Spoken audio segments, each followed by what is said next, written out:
Ready, are you? Awesome. Okay, today is another special day because we are here together. You're at my table, and I think you're ready with your beverage in your pajamas. Some have makeup on, some don't. But that's okay. We're together. And I know we're not together physically, but we are together here. And it's been a pretty amazing event for myself because I have reached out to people that I haven't reached out to for years, and they've reached out to me. It's been a whirlwind of emotions and differences in people, of what they're going through. All you have to do is go on Facebook to see how many different views we have, which everybody's allowed. So right now it's different for everybody as far as what they are experiencing. I've been invited to a nail party online, and I don't know how to do that, but it's been awesome because I haven't been invited to a nail party ever, so that was pretty cool. I have messages on my phone asking how I'm doing, and I've been messaging people, definitely getting the word out there that we care. I've had people dropping off groceries and Tylenol supplies for people that are sick, and that we are dropping them off at their doorstep. That's been amazing too. It's just so many things that people are starting to reach out that they didn't before. There's also, people that are actually dealing with the virus, and we know people that are dealing with that, and that's really tough. They're in different rooms right now, talking to each other on the phone. It's a husband and a wife, and they can't be together because of incubation time, and so that's tough. And then you have some that will have loss in their family, that will be coming out of this time that they didn't get to say goodbye to their loved ones. And so some people have thrived through the quarantine, and I have to say, we've always told you guys that we are naturally introverted, and I know you wouldn't believe that, but I kind of enjoyed some of this time. I've worked a little bit, and I've reached out, and my husband is non-essential, so that's affected us. And there's moms and dads that work and now teach school. I mean, that's a heavy load. And college students that are they're doing their best to thrive, and finishing strong. I'm so proud of them.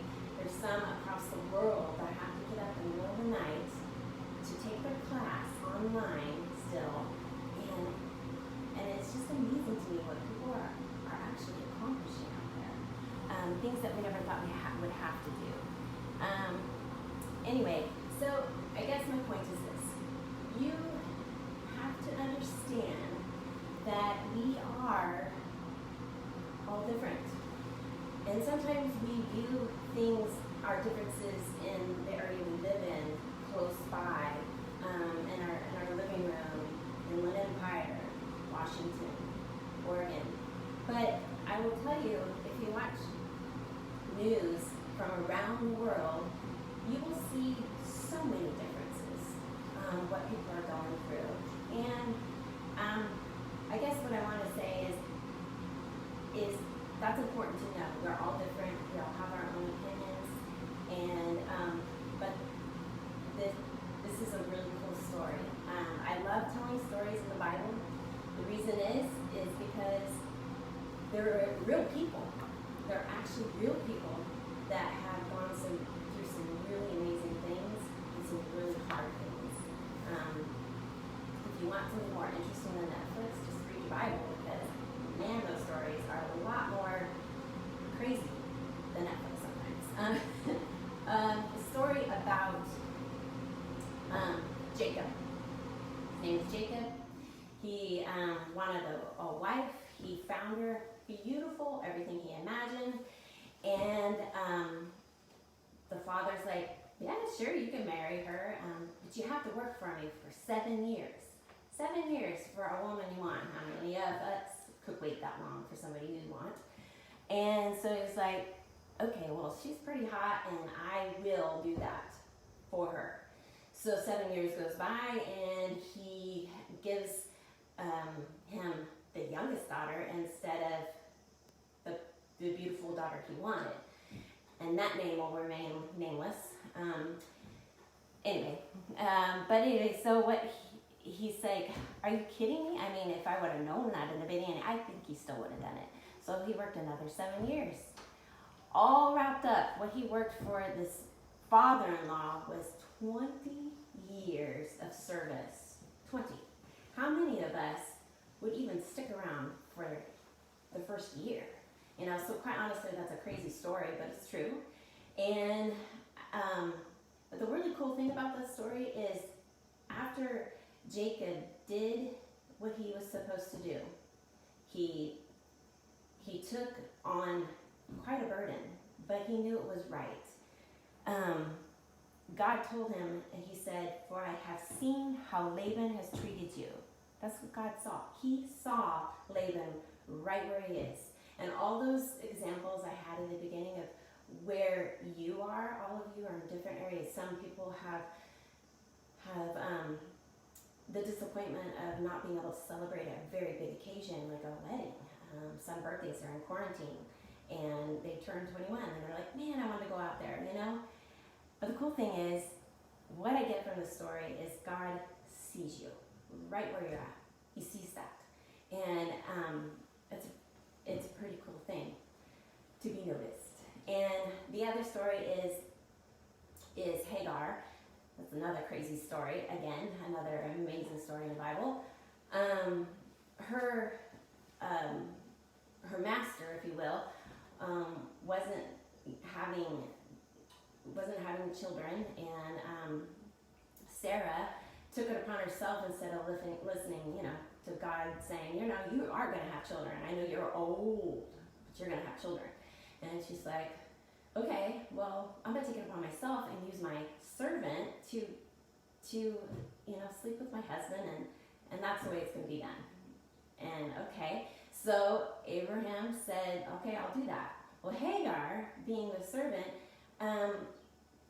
she got pregnant, and she was like, oh, I'm all that now. And Sarah, her master's wife, was being treated really poorly by her. And, you know, because Hagar was like, well, I'm all that and you're not. That's how it started. Well, then, you know, Sarah goes to her husband and says, she is treating me bad. And he's like, well, that's your servant. You do what you want with her. So Sarah really abused Hagar, you know. Didn't deserve that, but it ended up where Hagar decided to run away because it was a really bad abuse, you know.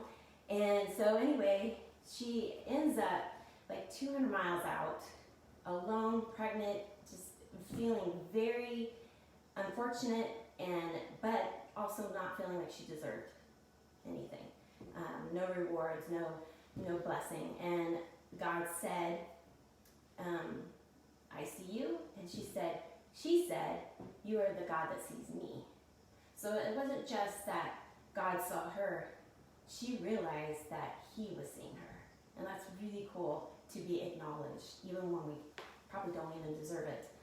So just the last point, just so you can visualize this, when my kids were young and I was talking to another adult, instead of mom, you know, been through that, I taught them to just gently put their hand on my hand and just wait.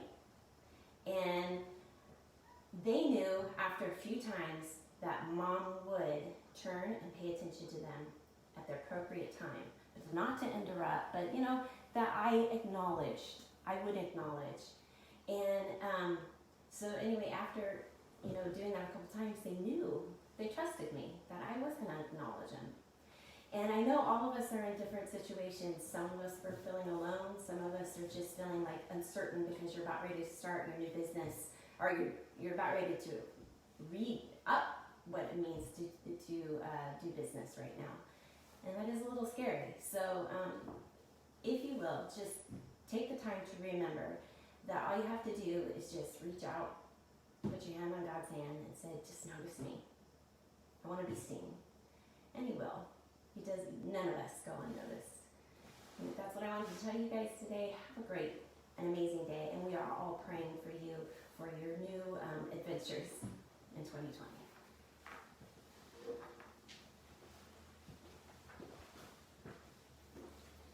So first of all, I want to just say it's good to be seen by you because I'm not seeing you, and so it's good to be together, at least in this format that we have that we get to share together.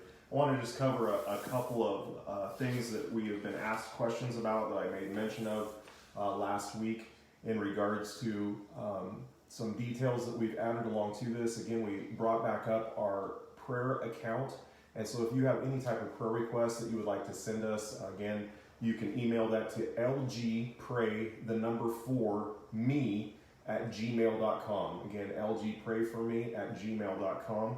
The other thing is I've had some individuals that are asking about online giving, and I want to just say a big thank you to those of you that have been mailing checks and have been trying to assist in continuing in giving.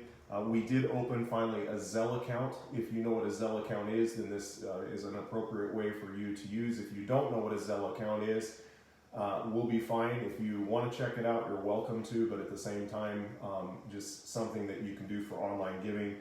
The Zelle account that we've created is just lgchurchca@gmail.com. Again, lgchurchca@gmail.com. And again, that's not something you want to email, that's something that you would put in the Zelle account information as to where you would like to contribute.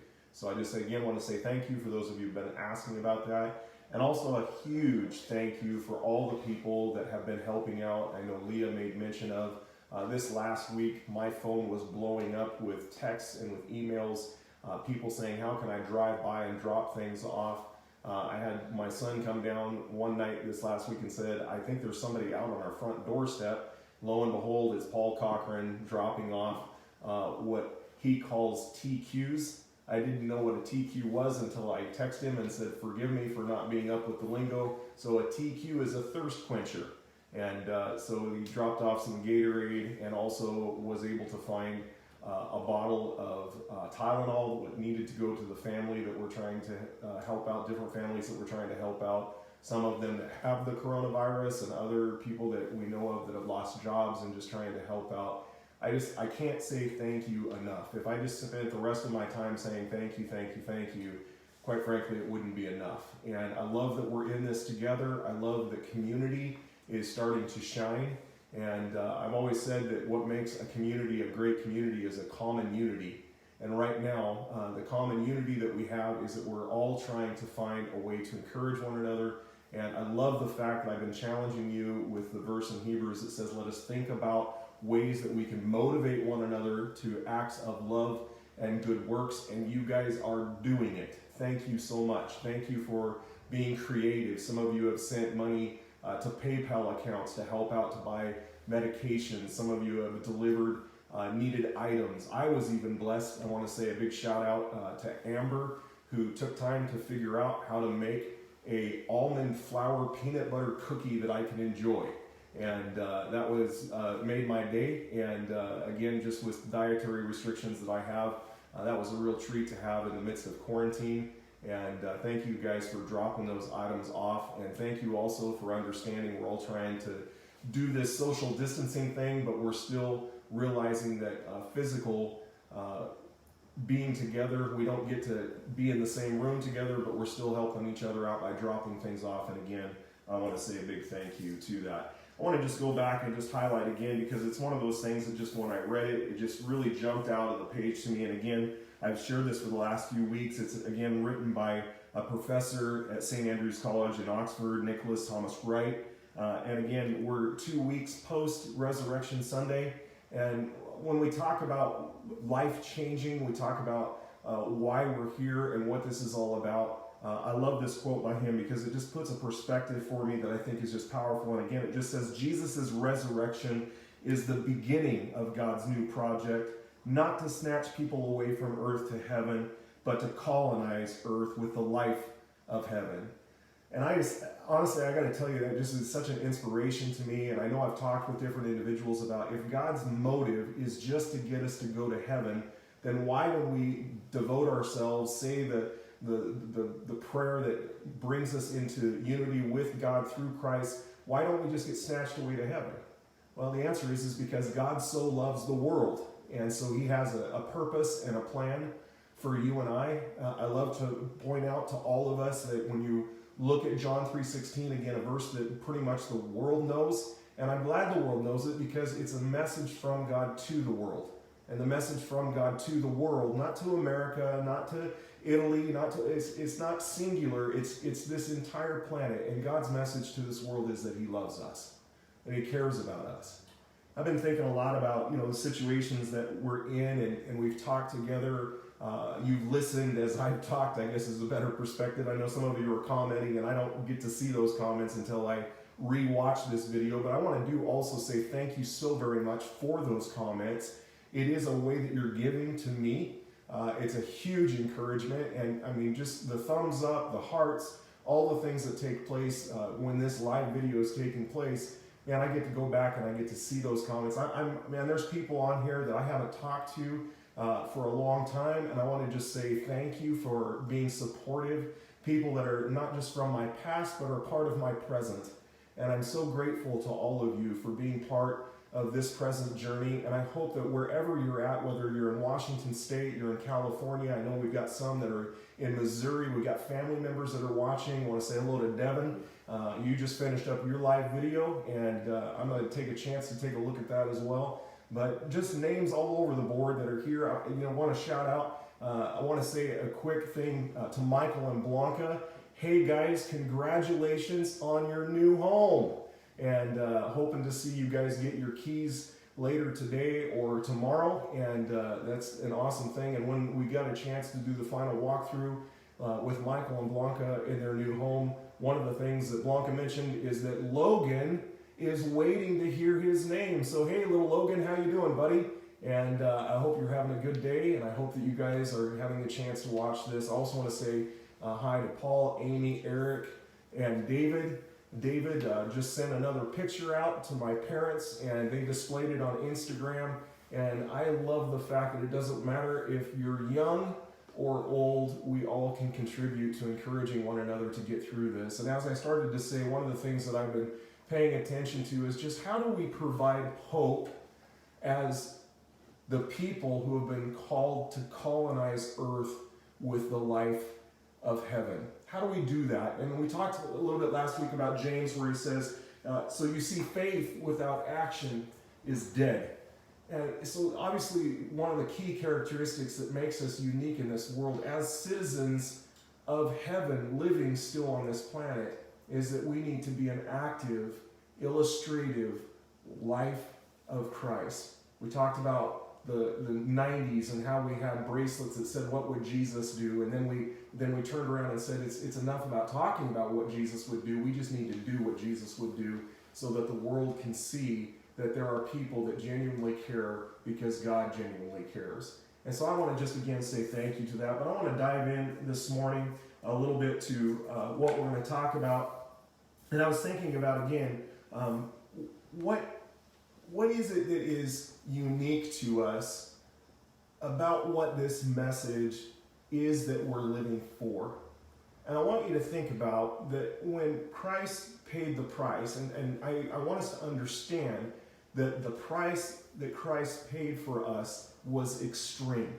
It was expensive. He paid the highest price for us to be redeemed. But this is the key that I want us to understand is, yes, the message of the church needs to be about the cross of Christ because we need to understand the value that God places on us and what he's willing to pay for us. We also need to understand how far we have fallen from what God originally intended for us. But here's what the message of the early church and what I believe the post-resurrected church needs to remain capitalized on, and that is that this message is one of good news. You've been restored to a right relationship with who loves you, and that's God. That is the good news. When Jesus told us to go into all the world and to share the gospel. Again, the word gospel just simply means good news. He didn't want us to overemphasize bad news. He wanted us as a church to overemphasize good news. The restoration power that because of the price that was paid, what was finished, what he said is finished at the work of Calvary, brings us into being reunited with the one who loves us and created us.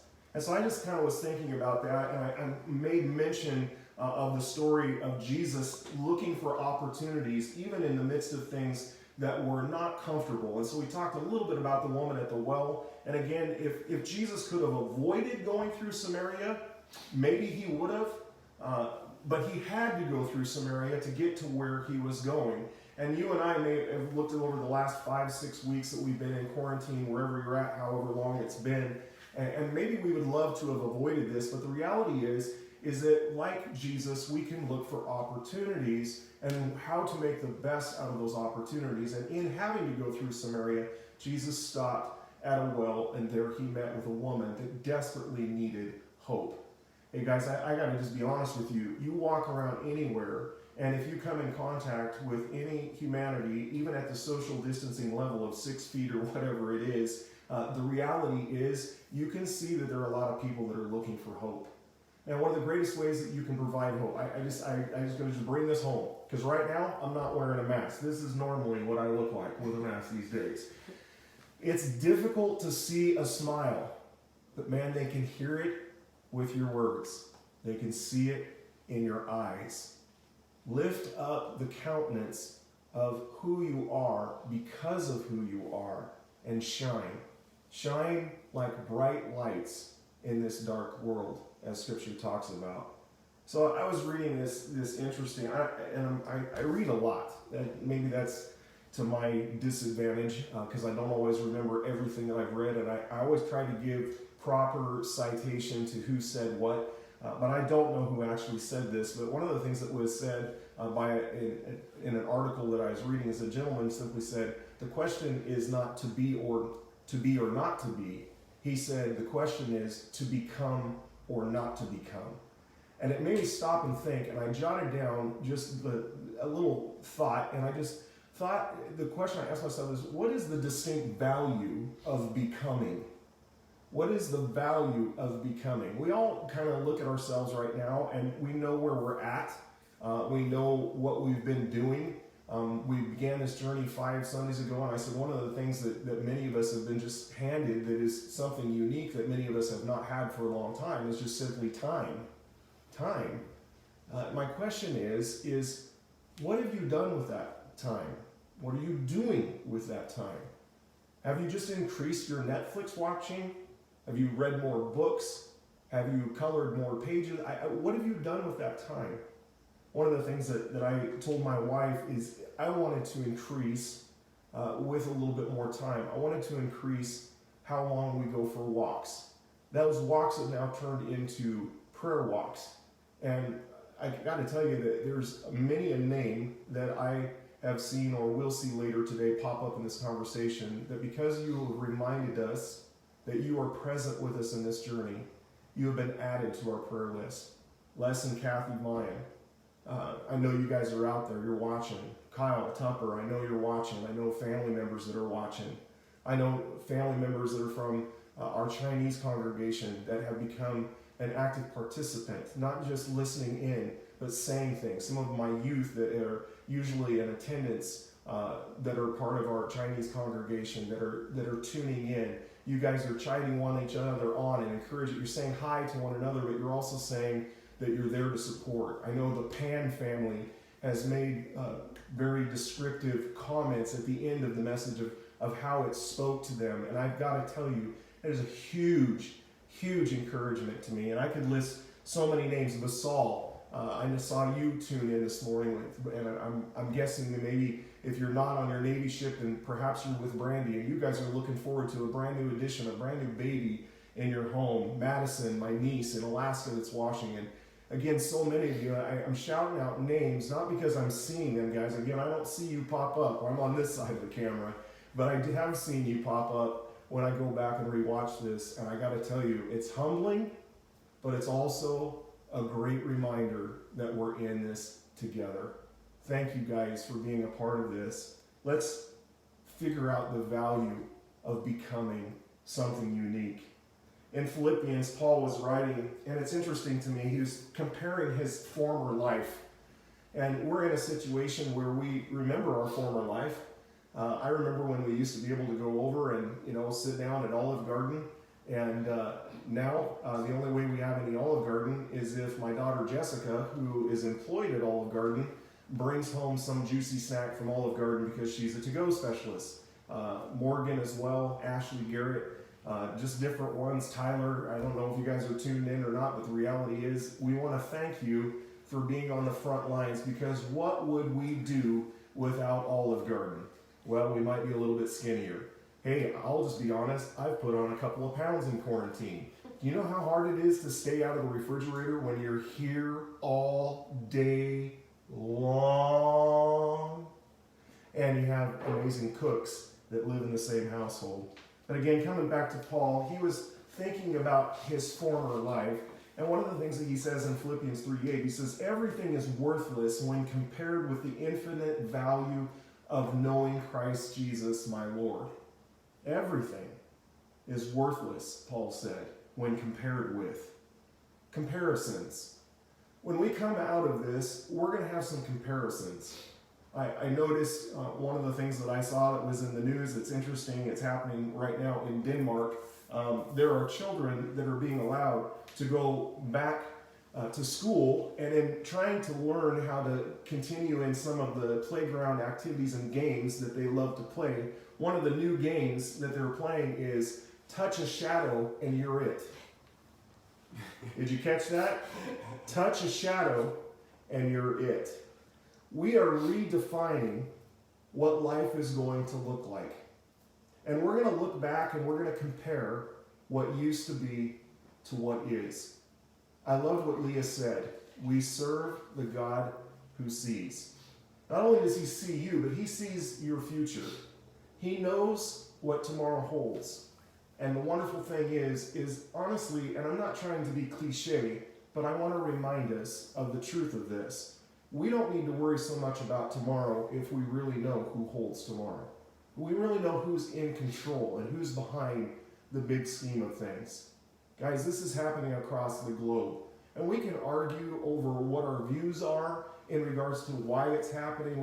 We could say it's based on politics. This isn't just an American thing. This is a world pandemic. This is something that the world is facing. And the reality is if the world is facing it, then I would hope, as I've said before, that the world is listening for what God is trying to say to us. Because that is the most important element to help us in the art and the value of becoming. I want to become something more than I am today. One of my favorite stories is a story that I used to read when I was a little boy, and it's from a story called The Velveteen Rabbit by Marjorie Bianco. And this is just an excerpt from it, and it's where the Velveteen Rabbit is talking with Skin Horse about what it is to be real. And Skin Horse said, real isn't how you are made, it's a thing that happens to you. When a child loves you for a long, long time, not just to play with you, but really, really loves you, then you become real. Generally, he goes on to say, by the time you are real, most of your hair has been loved off, your eyes drop out, you get loose in the joints and very shabby. But these things no longer matter at all, because once you are real, you can't be ugly except to people who don't understand. Guys, we're going through things, and this is changing us. But because all of us are going through it, I believe the art of becoming is also the art of trying to understand. Our perspectives, our opinions may vary, but we're all trying to understand how to get through this. When I was in school, one of the courses that I had to take for what I was moving towards as I was looking at ministry, and again just had an opportunity, and I was in a class called British and Western Literature, and my teacher required of us that we read the story by Franz Kafka known as The Metamorphosis. An interesting story about a man who woke up one morning and had become a ghastly bug, no longer the person that he once was. And in the story, the individual has to try to figure out how to adapt to new life. And one of the things that's quoted from The Metamorphosis is he says, reflection might be better than the most confused decisions. Reflection might be better than the most confused decisions. Sometimes we rush to end our understanding or our process of trying to understand because we think we got it. We got it all figured out. I don't think any of us have got this figured out. I was talking with a friend yesterday, and even the scientists that claim that they understand really don't understand what they do understand and don't understand. Is there immunity? Can we get to a point where we have antibodies and not get sick? There's so many debates and arguments over what the other side of this looks like. We're all trying to understand. Before we rush to confused decisions, let's reflect. Let's take time to think about. 2 Corinthians 3:18, Paul is talking again, and one of my favorite portions of Scripture, and he says, we who with unveiled faces contemplate the Lord's glory. Think about. In another version, it talks about reflect as in a mirror. What's the point of a mirror? Well, you go and look at yourself in the mirror to see what needs to be changed. This morning I got up, walked downstairs, walked into my bathroom where I was preparing myself, looked at myself, and man, did I need to shave. I was getting hairy. And all this area all filled in and looking a little bit scruffy. And I knew my sister, who was back at her barbershop business in Alaska, she would look at me some point today and just realize I need to sit in her chair. But even there, they still cannot give full facial shaves. They can only give haircuts that I saw so far. And so I just want to say thumbs up to Sherry, my sister, being able to get back to business. And I hope things go well for you. But I looked in the mirror, and when I looked in the mirror, I realized something needs to change. Something needs to be different.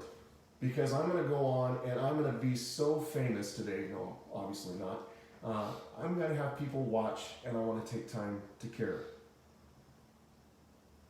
Scripture. Corinthians again. We contemplate the Lord's glory. And then he goes on to say in 2 Corinthians 3:18, he says, and are being transformed into his image with an ever-increasing glory. It says, which comes from the Lord. As I was finishing up my thoughts of what we would be talking about and finalizing today, the thought struck me, is what I'm going through, am I contemplating the glory of God? Am I contemplating what God is doing in this? What my part is? And is that contemplation causing me to be transformed? That's the point.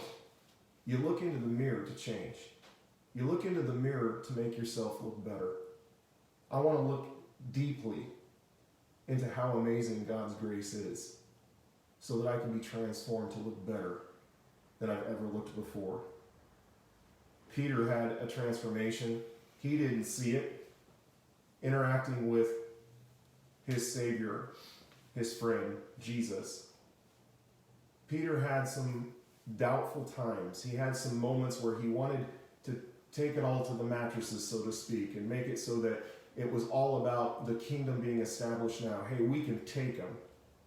Jesus calms Peter at different times, and one of my favorite stories is when he looks at Peter and says, I give you a new name. I'm going to transform you. Your name now means rock. You're solid. Guys, I would love to say that this process, this pandemic, wouldn't it be awesome if we could walk out of this and be known as solid, be known as transformed and changed, to be those bright lights in a dark world, because we have good news. we have hope. How do we do it? Well, here's a tall order. In Philippians chapter 2, verse 5, Paul again writing to the church in Philippi, again writing to a church, writing to a group of people. We are a group of people, and we're looking for some sort of encouragement for whatever humbling to me reason you've decided to listen in. And so here's my encouragement to you. This is what Paul said to the church, the people of Philippi. He said, you must, and before I finish, I'm going to ask the question again. How do we accomplish this? Well, here it is. You must have the same attitude that Christ Jesus had. Whoa. The same attitude. It goes on, if you read the full chapter, it says that even though he was in the same nature of God, did not consider his equality with God, he humbled himself and took on the form of a servant. Took on the form of a servant? Guys, that's why we're here. That's why we're not colonizing heaven right now. We're being God's lives colonizing this earth with a message of hope, with a message of help. You and I can do it. It says that for the joy set before him, speaking of Jesus, what is the joy? Why would he endure the cross? Why does it say for the joy set before him, he endured the cross and scorned its shame? Why did he do that? What was the joy? Are you ready? Drop the mic moment, Amanda Tonkin. Here it is. The joy set before him was you. You. Some of us are waking up and we're qualifying and quantifying what we think our value is in this world. You are God's most valued treasure in this world. And if that makes you get a big head, then I hope that big head makes you walk into a world that allows the world to see you bring hope, you bring life, you bring love to a people that need it. That's our job. That's why we're here. That's what people are looking for. Hebrews says, let us run with endurance. The challenge. I changed the word. The word is race. But what's a race? It's a challenge. It's something you're striving to win. It's a challenge that's set before us. But the writer of Hebrews says the way that you accomplish this challenge is you keep your eyes on Jesus. You keep your eyes on Jesus. And that is, in Hebrews is where it talks about the joy set before him. I love the Inklings. C.S. Lewis, J.R. Tolkien. But those two great names were touched and inspired by a pastor that was another member of the Inklings. His name was George MacDonald, a Scottish pastor nonetheless. He said something in his writings, and I love what he said, and I'm sure he probably bounced this idea off of C.S. Lewis and off of Tolkien, or perhaps maybe told it directly to them that caused them to stop and think about who God is. George MacDonald said, I want to help you grow as beautiful as God meant you to be when he first thought of you. I want you to become as beautiful as God intended when he first decided to make you. And we can do it by keeping our eyes on Jesus. I was reading another author that was a poet in the late 1600s to the mid 1700s by the name of Alexander Pope in England. He simply said, some people will never learn anything because they understand everything too soon. Guys, I don't want to say I understand everything, and I'm sure you don't either. None of us would ever dare get up on some platform and tell the world we've got it all figured out. But I got news for you. We know somebody that does have it all figured out. And so as we journey and learn together, let's be open Let's be open with our hearts to one another, our minds being transformed because of our contemplation of God's goodness, His glory, and His grace. And I believe without a shadow of a doubt, we can come out of this a better people because we decided to unite together in what we have in common. And what we have in common is this wonderful truth: for God so loved the world that He gave. If we are to have the same attitude as Christ, as God, then we need to value the art of giving. I'm not raising a collection. It's not time to pass the offering plate. It's time for you to be the offering in this world, to a world that needs an offering of peace, hope, and love. Love you guys. Thank you for bearing with us today. We're going to sign off, and again, I will post this back on our YouTube channel for those of you that want to go back and visit this again, or you can scroll down through this feed and find it again on Leah's account. And again, I just want to say a huge thank you to all of you for your comments, the things that you're saying. Again, don't forget lgprayforme@gmail.com if you have a prayer request. And again, you can, I believe, scroll into the conversations, and I believe it was posted on there, where you can also give via Zelle if you would like to, lgchurchca@gmail.com. You guys are awesome. Keep being an amazing you in this world that amazingly needs you. Have a great day.